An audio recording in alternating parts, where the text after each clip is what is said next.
Hello and welcome along to Susty Talk, Edie's new series of video interviews put together to keep our audience of sustainability and energy professionals talking, feeling connected and optimistic through this period of lockdown here in the UK and beyond. I'm Edie's content editor, Matt Mace, and we are now halfway through May, so, about just short of 2 months into lockdown into the UK at least. And joining me for this episode of Susty Talk, we have David Clark, Vice President of Sustainability at packaging giant Amcor. David, how are you? Where are you connecting from today? Doing well, thanks. Hi, Matt. I'm based in Ann Arbor, Michigan, and working from home, as many people are right now. Great stuff. Great to hear. We've spoken to a few US organisations as part of this Susty Talk series, and it seems even though national responses to the pandemic vary nation to nation, the general response seems to be the same. Most people in the sustainability sphere are relatively well versed in being able to work remotely and through this way. How's life in lockdown been for you and the rest of the sustainability team at Amcor? We're doing well, thanks. As I mentioned, I'm in Michigan, and the Detroit area, not far from where we are, has been hit particularly bad by COVID-19. So we have some pretty strict rules in place around restrictions on travel and getting together. From Amcor's perspective, of course, the products that we make are packaging products that are used for food, cleaning products, medicines, and most governments have determined that they are essential. So while our sustainability teams and others are working from home, we do have tens of thousands of colleagues around the world who are still reporting to work every day to do the manufacturing that's necessary to deliver those products, and we do the best that we can to support them. The sustainability team is fairly small, and we are globally distributed around the world already at Amcor. So we're used to working remotely, maybe from our offices, where we would work with other Amcor colleagues regionally, rather than from home. But a lot of the work that we did was remote before. So from that standpoint, it's been a pretty easy transition for us. Oh, good to hear. It's been relatively seamless. And a question on the personal side still then around lockdown is how are you, how are you keeping things going? What tips do you have in terms of, I suppose, just keeping sane? You mentioned that the lockdown aspect's quite severe over there. So how are you doing to make sure that you're still energized with work, and that also work's not kind of just the dominating factor when you're working from home? Yeah, those are good questions. I think first and foremost, as I said before, the affirmation that the work we do at Amcor is essential, and that we have colleagues who are continuing to do important manufacturing product development work is a real motivator, because of course anyone who has purpose to their work and understands that purpose, it's just much easier to show up and give your best every day. Working from home, I think a couple of the things that I've learned, and other people probably already know, is it's important to set a start and stop time. Otherwise, work can consume your entire day. I try to work from one location, and that's sort of my office, and then the rest of my home is for being away from work. And at the end of the day, I try to stop at 5 or 6 o'clock and mark the end of the day by taking the dog for a walk. That's sort of my commute now to transition from work life to home life, so that I can keep the two separated. So doing the best I can, as far as working hard and staying very engaged when I'm working, but then staying home and staying sane at the same time. Great stuff. And to get into Amcor's sustainability strategy then, so as an organisation, you committed to making all your packaging recyclable or reusable by 2025. I mean, a good place to start was, even before lockdown, how was that agenda going? I think it was set a few years ago, wasn't it? Yes, it was. It was set in January of 2018 by Amcor and a small number of companies, and then in October of that year became what's now known as the Global Commitment to End Plastic Waste, which is organized by the Ellen MacArthur Foundation and also the United Nations Environment Program. And we're doing well on that. We're making really good progress in terms of designing all of our packaging to be recyclable, or in some cases reusable or compostable. On track to do that by 2025 and have product offerings in all of our different categories. And then, of course, designing the packaging to be recyclable is only a real benefit if we have the right infrastructure in place to actually collect it, and people are able to participate in those recycling systems. So I've been really pleased by the work, not only within Amcor, but with our customers to maintain that momentum, even with the setbacks that we've had recently with having to work differently around COVID. Two examples of that are our rigid packaging business. Recently did what they call an 8-hour month, where they do a sort of fast track product development with a customer to go from design concepts to prototypes within an 8-hour day. Normally, people would come into our innovation center to do that. They've been able to replicate that process remotely. And just last week, I attended what we call the sustainability boot camp with R&D professionals and engineers from across Amcor globally for 2 days, where we went through what's happening in terms of integrating sustainability and sustainable product design into the work that they're doing. So I'm really pleased with the momentum that we've been able to keep in terms of meeting the commitment. Great. So it doesn't sound like the pandemic and the restrictions imposed has really hindered the sustainability aspects at all then.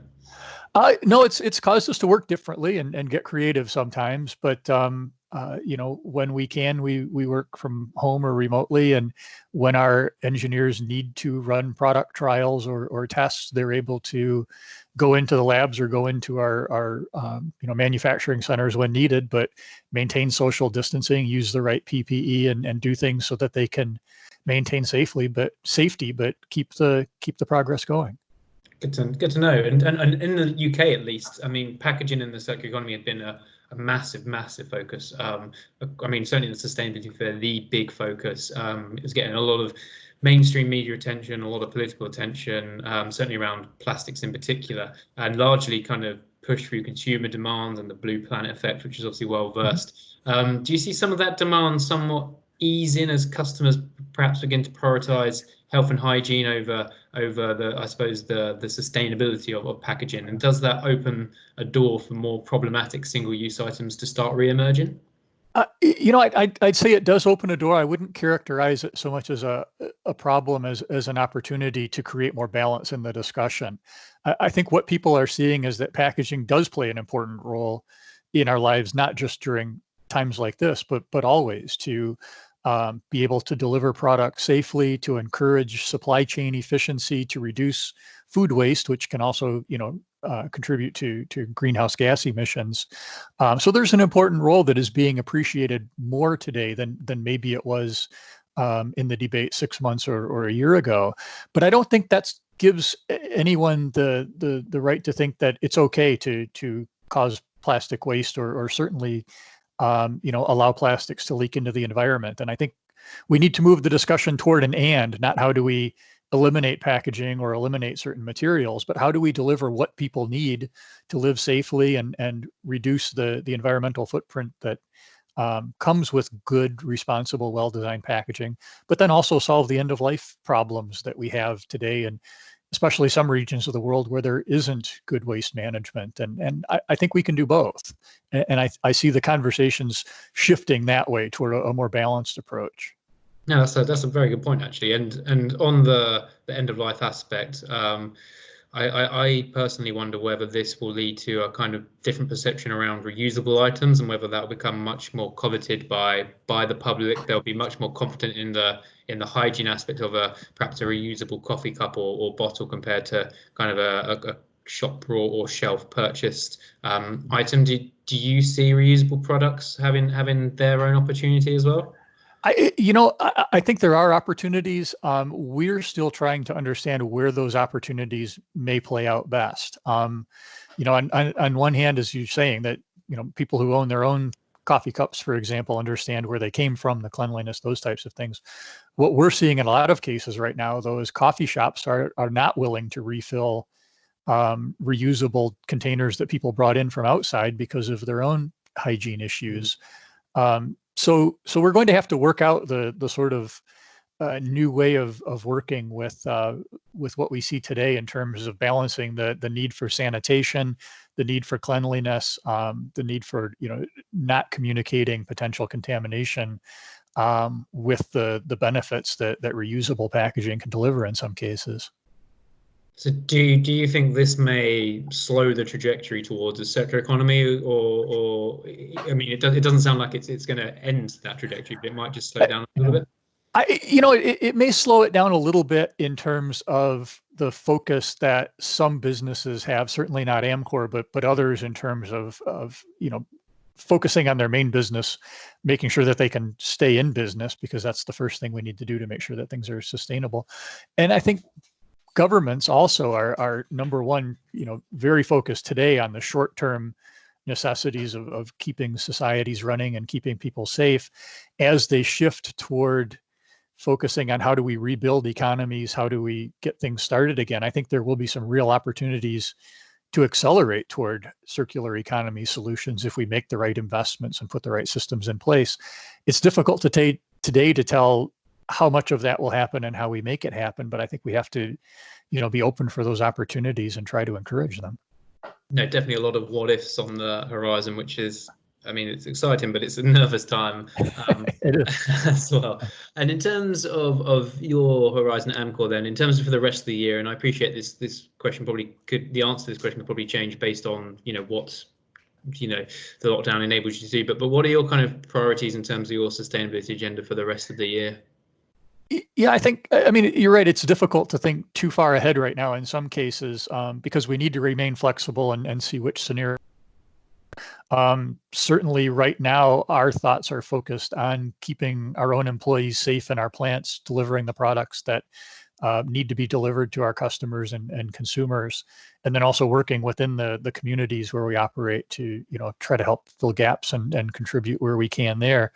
But as we look toward the future, as I was saying before, I think we can look toward a more balanced approach where people can appreciate some of the things that we do have in modern life that is making the situation many of us are in, as long as we're safe but at home, tolerable in terms of food distribution, the medical systems that are in place, waste management, even utilities like water and electricity and telecoms, and think about how do we continue to provide those benefits to society, but do it in ways where we can do it better. I think this crisis has really shown what can happen when governments and people mobilize to solve a problem or prevent something bad from happening.